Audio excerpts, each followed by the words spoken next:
Students, welcome back to our channel Gyan lab once again.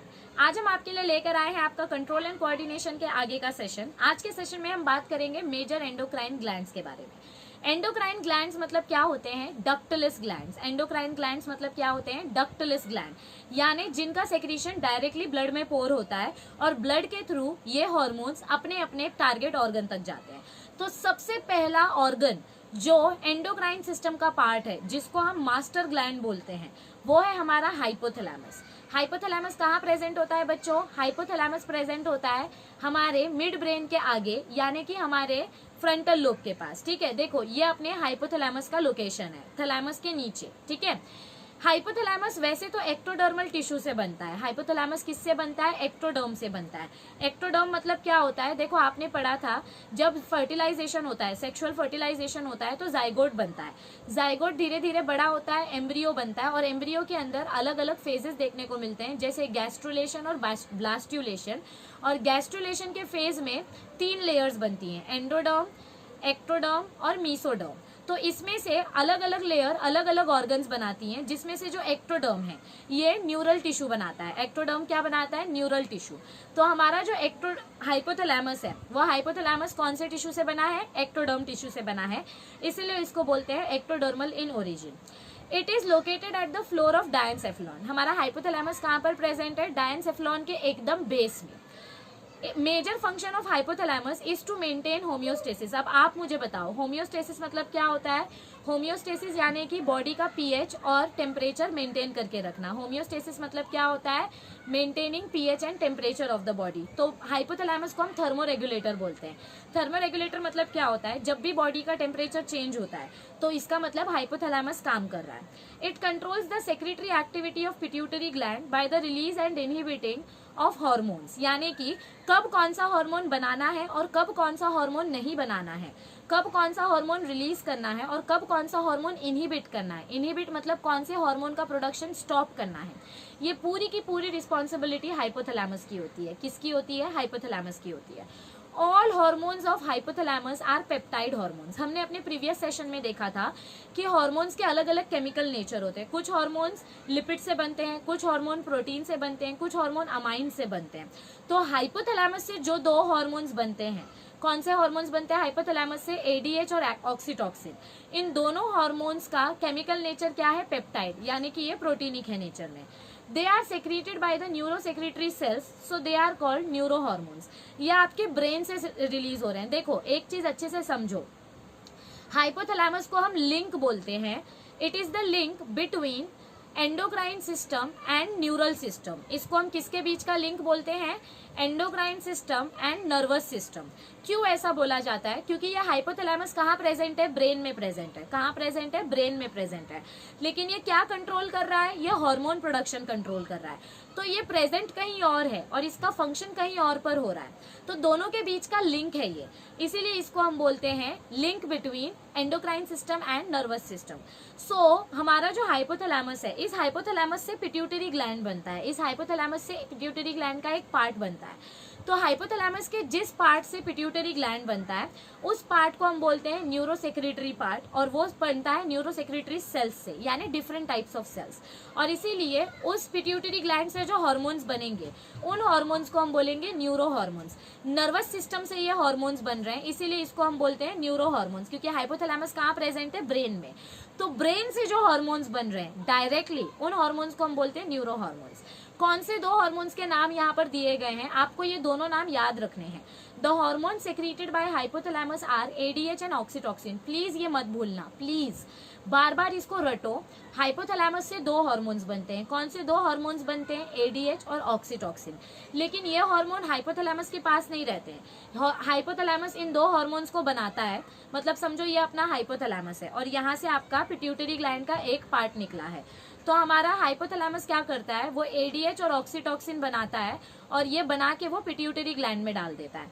तो बनाना hypothalamus का काम है और स्टोर करना पिट्यूटरी ग्लैंड का काम है।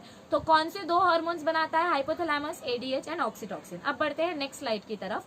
तो नेक्स्ट स्लाइड में हमको क्या बताया गया है बच्चों? मैंने आपको क्या बोला कि आपका हाइपोथैलेमस किससे जुड़ा हुआ है? पिट्यूटरी ग्लैंड से जुड़ा हुआ है। किससे जुड़ा हुआ है? पिट्यूटरी ग्लैंड से जुड़ा हुआ है। और हमने बहुत पहले पढ़ा था कि पिट्यूटरी ग्लैंड के 2 लोब्स होते हैं। पिट्यूटरी ग्लैंड के क्या होते हैं? 2 पार्ट होते हैं, एक एंटीरियर लोब होता है और एक पोस्टीरियर लोब होता है, मतलब एक आगे वाला पार्ट और एक पीछे वाला पार्ट। तो हाइपोथैलेमस से अपने एंटीरियर पिट्यूटरी को जब सिग्नल मिलेगा तो एंटीरियर पिट्यूटरी दूसरे ऑर्गन्स को या दूसरे हार्मोनल ग्लैंड्स को स्टिमुलेट करेगी। हमारी एंटीरियर पिट्यूटरी क्या करेगी? एंटीरियर पिट्यूटरी से जो न्यूरॉन्स निकल रहे हैं ये दूसरे ग्लैंड्स को स्टिमुलेट करेंगे। क्या करेंगे? दूसरे ग्लैंड्स को स्टिमुलेट करेंगे और फिर दूसरे ग्लैंड अपना हार्मोन बनाएंगे। तो यानी कि हाइपोथैलेमस में सिर्फ 2 ही हार्मोन बन रहे हैं, एडीएच और ऑक्सीटोसिन। और वो दोनों हार्मोन किसके पास हैं? वो दोनों हार्मोन तो पोस्टीरियर लोब के पास है, लेकिन एंटीरियर लोब से जो सिग्नल निकलता है उसको सिग्नल कहाँ से मिलता है? पहले हाइपोथैलेमस से मिलता है। हाइपोथैलेमस से सिग्नल मिलता है एंटीरियर लोब को, फिर एंटीरियर लोब वो सिग्नल देता है दूसरे ऑर्गन्स को, दूसरे ऑर्गन स्टिमुलेट होके नए हार्मोन्स बनाते हैं। तो यहाँ पे देखो अलग अलग सिग्नल बताया गया है कि हाइपोथैलेमस से कौन सा सिग्नल पिट्यूटरी ग्लैंड को मिलता है। पहला सिग्नल है एड्रेनोकॉर्टिकोट्रोपिन रिलीजिंग हार्मोन, मतलब एसीटीएच हार्मोन बनाने का सिग्नल। ये सिग्नल कहाँ से आ रहा है? हाइपोथैलेमस से आ रहा है। किसके पास आ रहा है? पिट्यूटरी ग्लैंड के पास आ रहा है। It stimulates the release of ACTH by the anterior pituitary gland, मतलब एंटीरियर पिट्यूटरी ग्लैंड को सिग्नल मिला हाइपोथैलेमस से। याद रखो हाँ, मेन काम कौन करता है? हाइपोथैलेमस। हाइपोथैलेमस एंटीरियर पिट्यूटरी को सिग्नल देता है। हाइपोथैलेमस किसको सिग्नल देता है? एंटीरियर पिट्यूटरी, यानी कि एंटीरियर लोब को, आगे वाले पार्ट को। अब एंटीरियर पिट्यूटरी को जब सिग्नल मिलता है तो ये अलग अलग ऑर्गन्स को स्टिमुलेट करेगा। पहला सिग्नल कौन सा बताया गया है? ACTH hormone. इसका क्या फंक्शन होता है हम आगे पढ़ेंगे। दूसरा सिग्नल कौन सा बताया है? टीएसएच हार्मोन का। तो एंटीरियर पिट्यूटरी जो है वो अपने टीएसएच यानी कि एंटीरियर लोब से एक हार्मोन बनेगा, वो टीएसएच हार्मोन रिलीज करेगी और बॉडी की ग्रोथ होगी। थायराइड स्टिमुलेटिंग हार्मोन इसको बोलते हैं, तो ये थायराइड ग्लैंड को स्टिमुलेट करेगा। फिर नेक्स्ट हार्मोन कौन सा होता है? Gonadotropin releasing hormone. ये हार्मोन आपके गोनाडोट्रोपिन्स रिलीज करने में हेल्प करता है। गोनाडोट्रोपिन्स मतलब क्या होते हैं बच्चा? Sex hormones. गोनाडोट्रोपिन्स मतलब क्या होते हैं? सेक्स हार्मोन, यानी टेस्टोस्टेरॉन और अल्डोस्टेरॉन या ईस्ट्रोजन। तो ये टेस्टोस्टेरॉन और ईस्ट्रोजन कहाँ बनते हैं? फीमेल रिप्रोडक्टिव सिस्टम में। फीमेल रिप्रोडक्टिव सिस्टम को एक्टिवेट कौन करेगा? Anterior pituitary gland. और एंटीरियर पिट्यूटरी ग्लैंड को सिग्नल कहाँ से आया? हाइपोथैलेमस से। तो हाइपोथैलेमस डायरेक्टली खुद सिर्फ 2 हार्मोन बनाता है, एडीएच और ऑक्सीटोसिन, और बाकी के जितने भी हार्मोन्स हैं उन हार्मोन्स को बनाने के लिए हाइपोथैलेमस सिर्फ सिग्नल देता है। किसको सिग्नल देता है? एंटीरियर पिट्यूटरी ग्लैंड को। और एंटीरियर पिट्यूटरी ग्लैंड वो सिग्नल दूसरे ऑर्गन्स को देता है। अब नेक्स्ट सिग्नल कौन सा आता है हाइपोथैलेमस से? प्रोलैक्टिन इनहिबिटिंग हार्मोन, मतलब जब लैक्टोज का फॉर्मेशन रोकना है तो ये सिग्नल एंटीरियर पिट्यूटरी ग्लैंड को मिलेगा और एंटीरियर पिट्यूटरी ग्लैंड ये सिग्नल मैमरी ग्लैंड्स को देगी। फिर नेक्स्ट सिग्नल है सोमैटोस्टैटिन। सोमैटोस्टैटिन हार्मोन क्या करता है? ये ग्रोथ हार्मोन को बनने से स्टॉप कर देता है। सोमैटो यानी कि स्किन सेल्स और स्टैटिन यानी कि स्टॉप करना। तो आपके ग्रोथ हार्मोन्स बनना स्टॉप हो जाएंगे। कब? जब एंटीरियर पिट्यूटरी को सिग्नल मिलेगा। और एंटीरियर पिट्यूटरी को सिग्नल कहाँ से मिलेगा? हाइपोथैलेमस से। हम एक एक हार्मोन के बारे में डिटेल में पढ़ेंगे, तो इसके ऊपर आप ज्यादा स्ट्रेस मत लो। फिर आता है सोमैटोट्रोपिन सिग्नल। सोमैटोट्रोपिन सिग्नल ग्रोथ हार्मोन बनाने का सिग्नल। ये हार्मोन बनाने का सिग्नल एंटीरियर पिट्यूटरी को मिलता है हाइपोथैलेमस से, तब ये ग्रोथ हार्मोन बनता है। फिर आता है gastrin releasing peptide and gastrin inhibitory peptide. Gastrin releasing peptide मतलब क्या होता है? गैस्ट्रिक जूसेस बनाना। गैस्ट्रिक जूसेस बनेंगे तो डाइजेशन होगा, और जब डाइजेशन नहीं करना है तो गैस्ट्रिक जूसेस को इनहिबिट करना ताकि डाइजेशन ना हो।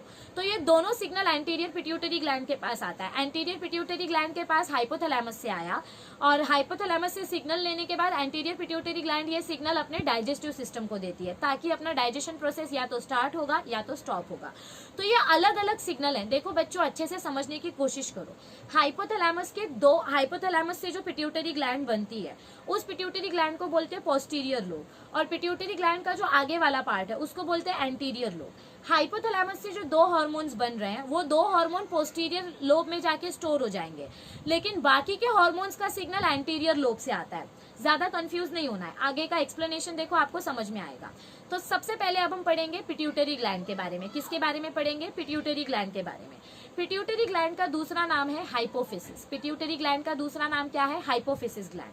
The pituitary gland is the smallest gland. ये वर्ड अंडरलाइन करो, ये आपको याद रखना है, एंट्रेंस में पूछा जा सकता है कि बॉडी में सबसे छोटी ग्लैंड कौन सी होती है? Pituitary gland. Pituitary gland is a P sized, एक छोटे वटाने के जितना इसका साइज होता है। इसका कलर होता है reddish grey coloured gland. It controls almost all other endocrine glands. ये ज्यादातर सारे एंडोक्राइन ग्लैंड्स को कंट्रोल करता है एक्सेप्ट पोस्टीरियर लोब, और इसीलिए पहले बोला जाता था कि pituitary gland is master endocrine gland. लेकिन ये बाद में पता चला कि पिट्यूटरी ग्लैंड को भी एक्चुअली कौन कंट्रोल कर रहा है? हाइपोथैलेमस। तो पहले हम पिट्यूटरी ग्लैंड को मास्टर ग्लैंड बोलते थे, पहले पिट्यूटरी ग्लैंड को मास्टर ग्लैंड बोलते थे क्योंकि ये अलग अलग ऑर्गन्स को स्टिमुलेट करता है। लेकिन ये बाद में पता चला कि पिट्यूटरी ग्लैंड को भी कोई कंट्रोल करता है। कौन कंट्रोल करता है? हाइपोथैलेमस।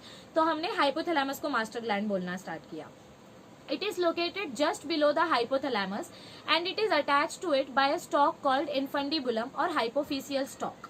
तो क्या बोला गया है हमको इधर पे कि हमारा जो पिट्यूटरी ग्लैंड है, समझो ये अपना हाइपोथैलेमस है, हाइपोथैलेमस से ये जो पिट्यूटरी ग्लैंड नीचे लटक के आता है, तो ये इन्फंडिबुलम की मदद से अटैच्ड है। किसके मदद से अटैच्ड है? इन्फंडिबुलम की मदद से। तो हाइपोथैलेमस से जो पिट्यूटरी ग्लैंड नीचे लटक रहा है वो इन्फंडिबुलम की मदद से अटैच्ड है। तो इस पिट्यूटरी ग्लैंड को हम बोलते हैं पोस्टीरियर लोब। इस पिट्यूटरी ग्लैंड को हम क्या बोलते हैं? Posterior lobe. लेकिन पिट्यूटरी ग्लैंड का ये सिर्फ हाफ पार्ट है। ये सिर्फ क्या है? हाफ पार्ट है।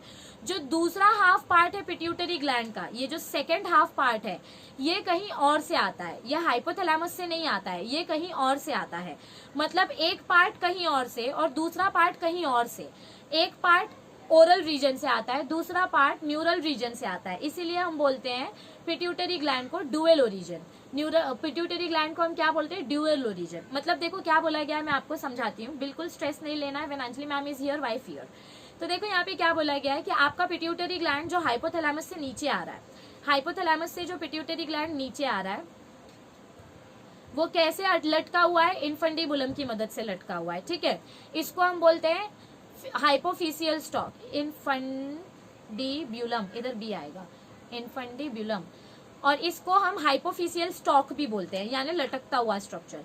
आपका ये जो पिट्यूटरी ग्लैंड है, ये पिट्यूटरी ग्लैंड कहाँ पे लोकेटेड होता है?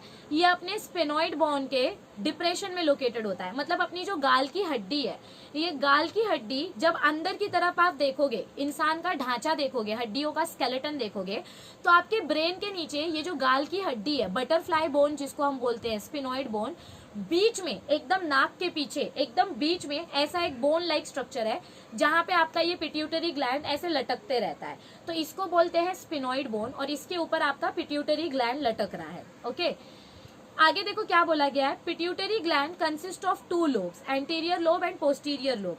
मतलब ये पिट्यूटरी ग्लैंड का पोस्टीरियर लोब, पीछे वाला पार्ट है, और आगे उसके और एक लोब होता है जिसको हम बोलते हैं एंटीरियर लोब। ये कहीं और से आता है और ये कहीं और से आता है। एंटीरियर लोब का नाम है एडिनो हाइपोफिसिस और पोस्टीरियर लोब का नाम है न्यूरो हाइपोफिसिस। मतलब जो लोब नर्वस सिस्टम से आ रहा है, नर्वस सिस्टम यानी जो लोब हाइपोथैलेमस से आ रहा है, उसको हम बोलते हैं न्यूरो हाइपोफिसिस। उस पार्ट को हम क्या बोलते हैं? Neuro hypophysis. और जो लोब दूसरे ओरिजिन से आ रहा है उसको हम बोलते हैं adeno hypophysis. Both the lobes develop from different part of embryo, hence it is called dual origin. तो अब समझो क्या बताया गया है।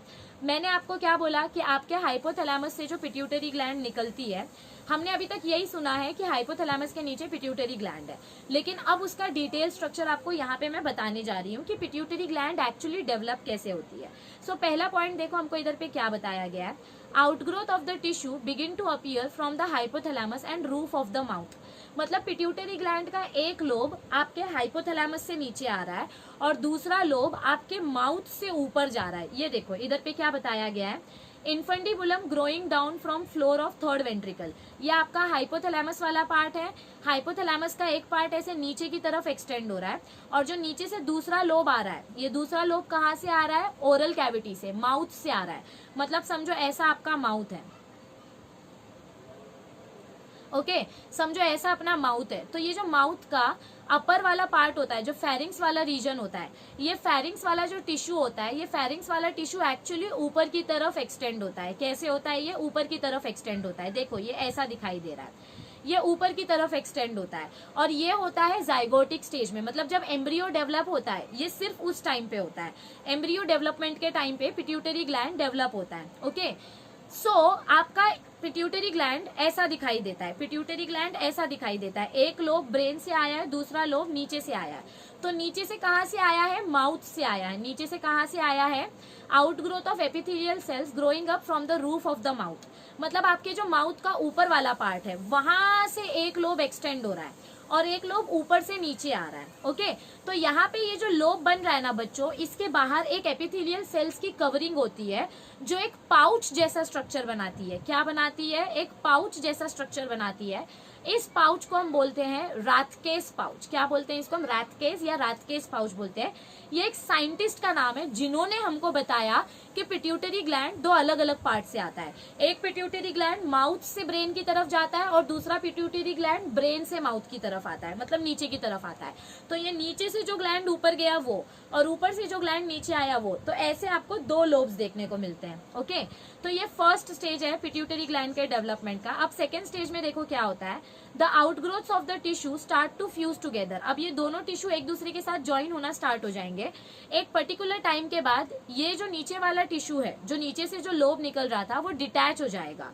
वो क्या हो जाएगा? डिटैच हो जाएगा। यानी राथकेस पाउच जो होता है वो सिर्फ टेम्पररी होता है। राथकेस पाउच जो होता है वो सिर्फ टेम्पररी होता है, स्टार्टिंग में ही रहता है, धीरे धीरे करके वो डिटैच हो जाता है और एंटीरियर लोब सिर्फ ऊपर वाले पिट्यूटरी ग्लैंड से चिपक के रह जाता है। अब आप सोचोगे कि ये हवा में लटक रहा है क्या? ये वाला पार्ट हवा में लटकता है क्या? नहीं, ये वाला पार्ट हवा में नहीं लटकता है।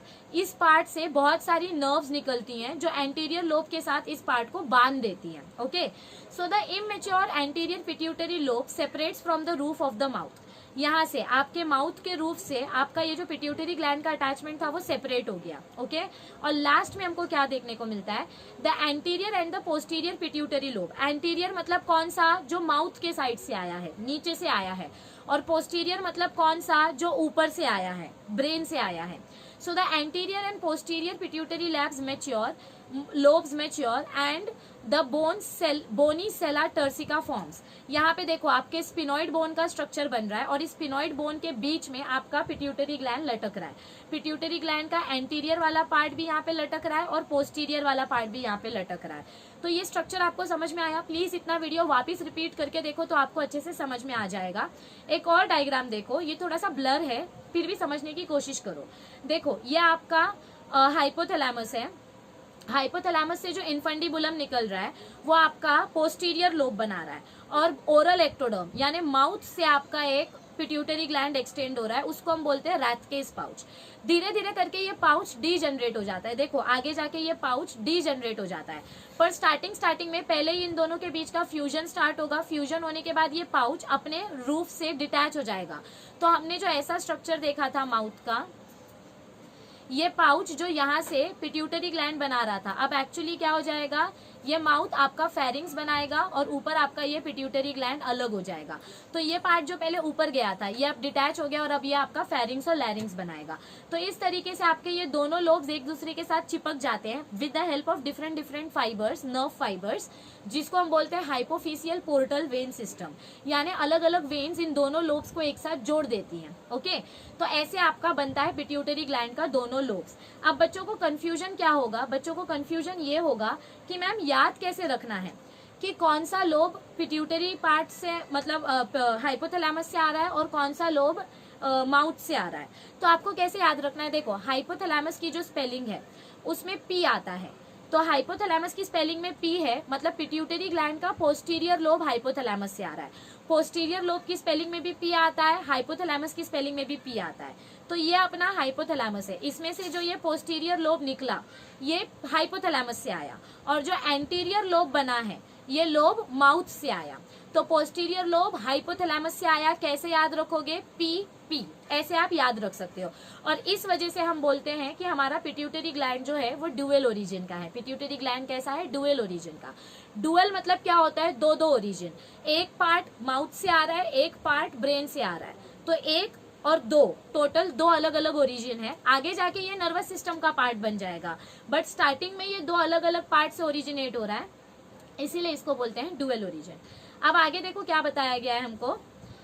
हाँ, तो इधर पे देखो क्या बताया गया है। अब हम बात करेंगे पिट्यूटरी ग्लैंड के दोनों लोब्स के बारे में। एंटीरियर लोब को बोलते हैं एडिनो हाइपोफिसिस, ये याद कर लो, ठीक है, क्योंकि बार बार एंटीरियर लोब ये वर्ड नहीं बोला जाएगा, एडिनो हाइपोफिसिस बोला जाएगा। एंटीरियर लोब को बोलते हैं एडिनो हाइपोफिसिस, एंटीरियर लोब, ऐसा याद रख सकते हो, ठीक है, एडिनो हाइपोफिसिस। और पोस्टीरियर लोब को बोलते हैं, क्या बोलते हैं पोस्टीरियर लोब को, न्यूरो हाइपोफिसिस, सॉरी बार बार मैं डी लिख रही हूँ। पोस्टीरियर लोब को बोलते हैं न्यूरो हाइपोफिसिस। न्यूरो हाइपोफिसिस क्यों बोलते हैं इसको, क्योंकि ये नर्वस सिस्टम का पार्ट है, ब्रेन से आ रहा है ना। पोस्टीरियर लोब हाइपोथैलेमस से बन रहा है और एंटीरियर लोब माउथ से बन रहा है, तो एंटीरियर लोब मतलब एडिनो हाइपोफिसिस, और पोस्टीरियर लोब जो ब्रेन से आ रहा है उसको हम बोलते हैं न्यूरो हाइपोफिसिस। तो यहाँ पे वापिस आपको सेम चीज जो मैंने डायग्राम की मदद से बताई, थ्योरी में दी है, तो फटाक से देख लेते हैं। एडिनोहाइपोफिसिस is an outgrowth from the roof of buccal cavity. एडिनोहाइपोफिसिस मतलब एंटीरियर लोब कहाँ से आ रहा है, बकल कैविटी से एक्सटेंड हो रहा है। देखो ये आपका ओरल कैविटी है, ओरल कैविटी का जो टिश्यू है वो ऊपर की तरफ एक्सटेंड हो रहा है। This outgrowth is called Rathke's pouch, और इस आउटग्रोथ को हम क्या बोलते हैं, रैथकेस पाउच, लेकिन ये सिर्फ टेम्पररी होता है। It grows upward towards the brain. ये रैथकेस पाउच कहाँ की तरफ ग्रो हो रहा है, ऊपर की तरफ ग्रो हो रहा है, ब्रेन की तरफ जा रहा है। The neurohypophysis grows as downward extension of hypothalamus. मतलब क्या बोला जा रहा है, देखो मैं वापिस इधर पे रफ डायग्राम ड्रॉ करके बताती हूँ। आपके माउथ से एक एक्सटेंशन ऊपर की तरफ जा रहा है, नीचे से ऊपर ब्रेन की तरफ, माउथ से ब्रेन की तरफ, इसको बोलते हैं एंटीरियर लोब। क्या बोलते हैं इसको, एंटीरियर लोब। और ब्रेन से एक लोब निकल रहा है जो नीचे की तरफ आ रहा है, इसको बोलते हैं पोस्टीरियर लोब। सो न्यूरोहाइपोफिसिस, ये अपना पोस्टीरियर लोब मतलब न्यूरोहाइपोफिसिस, ये हाइपोथैलेमस से नीचे की तरफ आ रहा है। The two outgrowths together form pituitary gland, और ये दोनों लोब्स जब एक साथ जुड़ जाते हैं तो इसको हम बोलते हैं pituitary gland. The connection of Rathke's pouch with pituitary gland is lost in embryo. जैसे आपका एम्ब्रियो डेवलप होगा, रैथकेस पाउच गायब हो जाएगा, ये जो बीच का कनेक्शन है ना, ये जो बीच का कनेक्शन है ये गायब हो जाएगा, और एंटीरियर पिट्यूटरी और पोस्टीरियर पिट्यूटरी ये दोनों अलग अलग फाइबर्स की मदद से एक दूसरे से जुड़ जाएंगी। Okay, intermediate lobe, parse intermedia, is small reduced part lying in the cleft between the anterior and posterior lobe. इधर ई आएगा, मतलब क्या बोला गया है हमको इधर पे, ये देखो ये आपका एंटीरियर लोब है, ओके, और ये आपका पोस्टीरियर लोब है, ये अपना पोस्टीरियर लोब है। इन दोनों के बीच का ये जो स्पेस है इसको बोलते हैं क्लेफ्ट। ये जो एंटीरियर लोब और पोस्टीरियर लोब के बीच का जो स्पेस है, यहाँ पे दूसरे सेल्स आ जाते हैं, उस स्पेस को हम बोलते हैं क्लेफ्ट, और इस क्लेफ्ट वाली रीजन को हम बोलते हैं पार्स इंटरमीडिया। क्या बोलते हैं इस क्लेफ्ट वाली रीजन को हम, पार्स इंटरमीडिया। इंटरमीडिया मतलब क्या होता है, इंटरमीडिएट, यानी दो लोब्स के बीच का स्पेस, दो लोब्स के बीच के स्पेस को हम बोलते हैं पार्स इंटरमीडिया। देखो इधर पे बताया गया है, ये आपका एंटीरियर लोब, ये आपका पोस्टीरियर लोब, और इन दोनों के बीच का जो रीजन है उसको हमने बोला है pars intermedia. Neurohypophysis is connected directly to the hypothalamus. ये जो आपका न्यूरोहाइपोफिसिस है, पोस्टीरियर ग्लैंड यानी कि न्यूरोहाइपोफिसिस, ये डायरेक्टली किससे कनेक्टेड है, हाइपोथैलेमस से कनेक्टेड है। डायरेक्टली किससे कनेक्टेड है, हाइपोथैलेमस से, बाय एक्सॉन फाइबर्स, मतलब with the help of neurons. Adenohypophysis and intermediate lobes are connected to hypothalamus through hypophyseal portal system। मतलब क्या, आपका ये जो एंटीरियर लोब है, ये जो एंटीरियर लोब है, ये ऐसे हवा में नहीं लटक रहा है, ये आपके हाइपोथैलेमस से कैसे जुड़ा हुआ है। देखो नेक्स्ट स्लाइड देखो, यहाँ पे आपको समझ में आएगा। देखो ये आपका एंटीरियर लोब है, ये आपका पोस्टीरियर लोब है। पोस्टीरियर लोब डायरेक्ट हाइपोथैलेमस से आ रहा है, लेकिन जो एंटीरियर लोब है, इस एंटीरियर लोब को आपके हाइपोथैलेमस से कैसे जोड़ा गया है, अलग अलग वेन्स की मदद से। ये देखो, ये जो हाइपोफिशियल पोर्टल वेन है, ये जो अलग अलग वेसल्स दिखाई दे रही हैं आपको, ब्लड वेसल्स, ये ब्लड वेसल्स अपने एंटीरियर पिट्यूटरी को पोस्टीरियर पिट्यूटरी से, मतलब देखो ये अपना एंटीरियर पिट्यूटरी, ये अपना पोस्टीरियर पिट्यूटरी, इन दोनों को और हाइपोथैलेमस से भी एक दूसरे के साथ, जैसे समझो दो कपड़े को जोड़ने के लिए आप सुई धागे से सिल देते हो, ठीक उसी तरीके से ये जो वेसल्स है, ये जो नर्व्स हैं, ये नर्व्स आपके एंटीरियर पिट्यूटरी को पोस्टीरियर पिट्यूटरी के साथ और हाइपोथैलेमस के साथ कनेक्ट करने में हेल्प कर देते हैं। और इस सिस्टम को हम बोलते हैं हाइपोफिशियल पोर्टल सिस्टम। क्या बोलते हैं इस सिस्टम को हम? हाइपोफिशियल पोर्टल सिस्टम। हाइपोफिशियल यानी कि पिट्यूटरी ग्लैंड का सिस्टम। हाइपोफिशियल मतलब क्या होता है? पिट्यूटरी ग्लैंड को जोड़ने वाला सिस्टम। पोर्टल मतलब क्या होता है कि ये जो वेन्स आपके पिट्यूटरी ग्लैंड से जुड़ी हैं, इसमें से जो आर्टरीज होंगी, इस वेन्स में से जो आर्टरीज होंगी उनका काम होगा ऑक्सीजनेटेड ब्लड ब्रेन को सप्लाई करना, यानी CSF सप्लाई करना। और वेन का काम क्या होगा? ब्रेन से कार्बन डाइऑक्साइड कैरी करना, क्योंकि ब्रेन को भी तो फ्रेश टिश्यू की जरूरत होती है, फ्रेश सेल्स की जरूरत होती है, फ्रेश ऑक्सीजन की जरूरत होती है। तो ब्रेन को फ्रेश ऑक्सीजन मिलेगा हाइपोफिशियल आर्टरी से और उसका कार्बन डाइऑक्साइड बाहर जाएगा हाइपोफिशियल वेन से। So various hormone secreted by hypothalamus reach the pituitary gland through the hypophyseal portal system. मतलब क्या बोला गया है? पोस्टीरियर ग्लैंड में समझो ये अपना हाइपोथैलेमस है, इसमें से जो पोस्टीरियर लोब बना है, पोस्टीरियर लोब में डायरेक्ट कौन सा हार्मोन आता है? ADH and oxytocin. और एंटीरियर लोब के पास ये जो वेन्स कनेक्ट हुई हैं, रुको मैं दूसरे कलर से बताती हूँ। एंटीरियर लोब के पास ये जो अलग अलग वेन्स कनेक्ट हुई हैं, इन वेन्स की मदद से स्टिमुलेटिंग हार्मोन्स यानी GnRH, TSH, ACTH releasing hormone, ये जो अलग अलग स्टिमुलेटिंग हार्मोन्स है, ये स्टिमुलेटिंग हार्मोन्स भी कहाँ से आ रहे हैं? हाइपोथैलेमस से ही आ रहे हैं। तो दोनों लोब्स में जो हार्मोन्स आते हैं, वो हार्मोन्स कहाँ से आते हैं? पिट्यूटरी हाइपोथैलेमस से आते हैं। कहाँ से आते हैं? हाइपोथैलेमस से आते हैं, पिट्यूटरी ग्लैंड के पास। तो ऐसे सिस्टम को हम बोलते हैं हाइपोफिशियल पोर्टल सिस्टम। मतलब सिर्फ और सिर्फ इन वेन्स की मदद से, किसकी मदद से? सिर्फ और सिर्फ इन वेन्स की मदद से हाइपोथैलेमस का मटेरियल पिट्यूटरी ग्लैंड के पास जा रहा है। अब पिट्यूटरी ग्लैंड के ऊपर डिपेंड करता है कि आगे जाके वो ऑर्गन्स को कैसे एक्टिवेट करेंगे। The portal vein collects blood from various part of hypothalamus and opens into the anterior lobe of pituitary। क्या बोला गया है हमको इधर पे कि ये जो पोर्टल वेन है वो हाइपोथैलेमस के अलग अलग पार्ट से ब्लड कलेक्ट करेगा और उसको एंटीरियर लोब में ओपन कर देगा। अब इस ब्लड में CO2 होगा और अलग अलग हार्मोन्स होंगे। तो एंटीरियर लोब में देखो, मैं यहाँ पे आपको ड्रॉ करके बताती हूँ, एक सेकेंड। हाँ देखो, समझो ये आपका हाइपोथैलेमस है, इसमें से एक पोस्टीरियर लोब बना है पिट्यूटरी ग्लैंड का और एक एंटीरियर लोब बना है, ठीक है। तो अपने पोर्टल वेन से ब्लड आया एंटीरियर लोब के पास। अब इस ब्लड में CO2 भी होगा प्लस कुछ हार्मोन्स भी होंगे। तो जो CO2 है वो चला जाएगा आपके हार्ट के राइट एट्रियम में। कहाँ चला जाएगा वो? आपके हार्ट के सुपीरियर वेना कावा में जाएगा। कहाँ जाएगा ये? हार्ट के सुपीरियर वेना कावा में, ताकि CO2 रिसाइकल हो जाए और ऑक्सीजन आ जाए आपके ब्रेन के पास। और जो हार्मोन्स है, ये हार्मोन्स जाएंगे आपके टारगेट ऑर्गन्स के पास। कहाँ पर जाएंगे? टारगेट ऑर्गन के पास। देखो एक चीज अच्छे से समझो, ब्रेन को काम करने के लिए फ्रेश ऑक्सीजन की जरूरत पड़ती है। फ्रेश ऑक्सीजन कैसे मिलता है? आर्टरीज की मदद से। तो अगर ब्रेन तक ऑक्सीजन पहुंचाना है तो पहले उसके अंदर का कार्बन डाइऑक्साइड निकालना पड़ेगा। ब्रेन का जितना भी कचरा है वो एंटीरियर लोब में आता है। एंटीरियर लोब में से जो कचरे वाला पार्ट है वो सुपीरियर वेना कावा में चला जाता है और जो यूजफुल हार्मोन्स हैं वो एंटीरियर पिट्यूटरी लोब को स्टिमुलेट करते हैं और एंटीरियर पिट्यूटरी लोब बाकी के ऑर्गन्स को स्टिमुलेट करता है जो दूसरे हार्मोन्स बनाएंगे। Okay, so from pituitary the vein finally carries blood into the superior vena cava। तो पिट्यूटरी ग्लैंड के एंटीरियर लोब से CO2 कहाँ जाएगा? वेना कावा में। वेना कावा से कहाँ जाएगा? राइट एट्रियम में। राइट एट्रियम से कहाँ जाएगा? राइट वेंट्रिकल में। राइट वेंट्रिकल से कहाँ जाएगा? राइट लंग्स में। और राइट लंग से उसको ऑक्सीजन मिलेगा, फिर वो लेफ्ट एट्रियम में आएगा। याद आ रहा है पूरा रेस्पिरेशन वाला साइकिल? इतने पार्ट को प्लीज डबल बार रिपीट करके देखो, मैं गारंटी देती हूँ आपको बिल्कुल भी डाउट नहीं होगा। ये डायग्राम हम नेक्स्ट सेशन में डिस्कस करेंगे।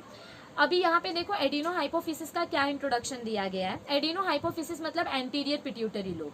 एडिनो हाइपोफिसिस मतलब क्या होता है? ये वाला पार्ट, एंटीरियर वाला part. It is the larger lobe of pituitary gland, anterior lobe ज्यादा बड़ा होता है as compare to posterior lobe. It is highly cellular and vascular part of the pituitary gland.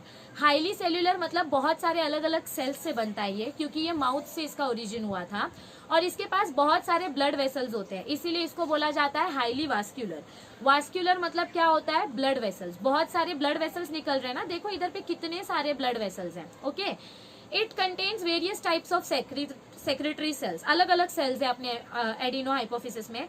Acidophils, basophils, chromatophores. ये acidophils basophils क्या करते हैं, आपके brain से जो कचरा पिट्यूटरी ग्लैंड में आया, एंटीरियर लोब में आया, देखो पूरे हाइपोथैलेमस का कचरा एंटीरियर लोब में आया, कचरा कहाँ आया, एंटीरियर लोब में आया। तो एंटीरियर लोब के जो एसिडोफिल्स और बेसोफिल्स है, ये अपने कचरे में अगर समझो कोई बैक्टीरिया या बैड एंटीजन है, तो उस एंटीजन को ये किल करने का काम करेंगे, इसीलिए एंटीरियर लोब में ये अलग अलग सेल्स होते हैं। क्रोमैटोफोर्स मतलब कलरिंग पिगमेंट्स, जिनका अलग रोल होता है।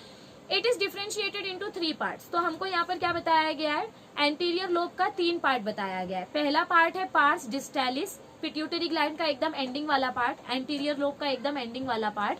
दूसरा पार्ट है पार्स इंटरमीडिया, और तीसरा पार्ट है पार्स ट्यूबरालिस। देखो पार्स ट्यूबरालिस कहाँ देखने को मिलता है, ये देखो ये वाला स्ट्रक्चर देखो सब लोग, ये देखो यहाँ से यहाँ देखो, ये जो ट्यूब वाला स्ट्रक्चर है ना, पिट्यूटरी ग्लैंड का जो इन्फंडिबुलम वाला रीजन है, उसको हम बोलते हैं पार्स ट्यूबरालिस। क्या बोलते हैं उसको हम, पार्स ट्यूबरालिस। मतलब समझो ये एक पिट्यूटरी ग्लैंड, एंटीरियर लोब, ये एक पिट्यूटरी ग्लैंड, पोस्टीरियर लोब, इन दोनों के ये जो बीच वाला रीजन है, ये जो बीच वाला रीजन है, इसको हम बोलते हैं पार्स ट्यूबरालिस, ट्यूब वाला रीजन। ओके, तो आपको आई होप ये वीडियो समझ में आई होगी। न्यूरो हाइपोफिसिस के बारे में हम नेक्स्ट लेक्चर में पढ़ेंगे। बेसिकली न्यूरो हाइपोफिसिस क्या होता है, न्यूरो हाइपोफिसिस मतलब posterior lobe of the pituitary gland, जो हाइपोथैलेमस से डायरेक्टली कनेक्टेड होता है, और उसमें से 2 हार्मोन्स स्टोर होते हैं। न्यूरो हाइपोफिसिस में 2 हार्मोन स्टोर होते हैं। कौन से 2 हार्मोन स्टोर होते हैं, एडीएच एंड ऑक्सीटोसिन। तो न्यूरो हाइपोफिसिस के बारे में हम नेक्स्ट टाइम पढ़ेंगे, और अलग अलग हार्मोन्स के फंक्शन को हम नेक्स्ट टाइम पढ़ेंगे। तो आई होप आपको ये वीडियो अच्छी लगी होगी। अगर वीडियो अच्छी लगी है बच्चों, तो प्लीज आप इस वीडियो को लाइक कर देना। I am really thankful for your support.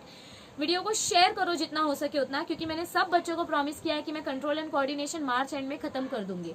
तो जितना हो सके उतना अपने दोस्तों के साथ शेयर करो। एग्जाम के लिए अभी भी थोड़ा टाइम है, अभी भी वो ये चैप्टर देखकर इसको सीख सकते हैं। आपने अब तक सब्सक्राइब नहीं किया है तो चैनल को सब्सक्राइब करो। मेरी आपसे एक ही रिक्वेस्ट है, 11th स्टैंडर्ड के स्टूडेंट्स के साथ प्लीज ये चैनल शेयर करो, क्योंकि उनका बायो और फिजिक्स का सिलेबस हमने स्टार्ट कर दिया है, और उनको हम फ्री टारगेट नोट्स अवेलेबल करके दे रहे हैं, सॉफ्ट कॉपी दे रहे हैं फ्री टारगेट नोट्स की।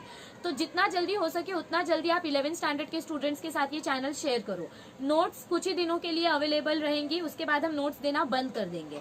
तो प्लीज 11th स्टैंडर्ड के स्टूडेंट्स के साथ ये वीडियो शेयर करो, उनको फ्री टारगेट की सॉफ्ट कॉपी मिलेगी फिजिक्स और बायो की, और उनके लिए नए नए वीडियोस हम लाते रहेंगे। आपका मैं बहुत ही जल्द 1 शॉर्ट वीडियोस बनाने वाली हूँ, मतलब हर एक चैप्टर, मतलब कुछ चैप्टर्स का 1 शॉर्ट वीडियोस में बनाने वाली हूँ, लेकिन वो मैं तभी बनाऊंगी जब हमारे सब्सक्राइबर्स ज्यादा जल्दी बढ़ेंगे। आप लोग सपोर्ट ही नहीं करते हो, अब तक करते आ रहे हो, आई एम रियली थैंकफुल, पर थोड़ा ज्यादा करो, थोड़ा ज्यादा स्प्रेड करो। किसके साथ, 11th स्टैंडर्ड के साथ। जल्दी जल्दी स्प्रेड करोगे, जल्दी जल्दी सब्सक्राइबर्स बढ़ेंगे, तो आपको जल्दी जल्दी 1 शॉर्ट वीडियोस मिलती जाएंगी। और हम आपका अप्रैल मंथ से प्रीलियम का टेस्ट सीरीज स्टार्ट करने वाले हैं, तो प्रीलियम्स के लिए भी आप प्रिपेयर करते रहो। आई होप आप हमारा टारगेट फॉलो कर रहे हो और अपनी पढ़ाई चालू रखो। बिल्कुल स्ट्रेस नहीं लेना है, सब कुछ हो जाएगा। जिन्होंने अब तक पढ़ना स्टार्ट नहीं किया है वो लोग क्वेश्चन बैंक से पढ़ो, बाकी के लोग text book plus question bank करते रहो। और भी आपके लिए नए नए सजेशंस हम लाते रहेंगे। तब तक के लिए बने रहो ज्ञान लैब चैनल के साथ। मिलते हैं जल्दी। Thank you, stay tuned, see you soon.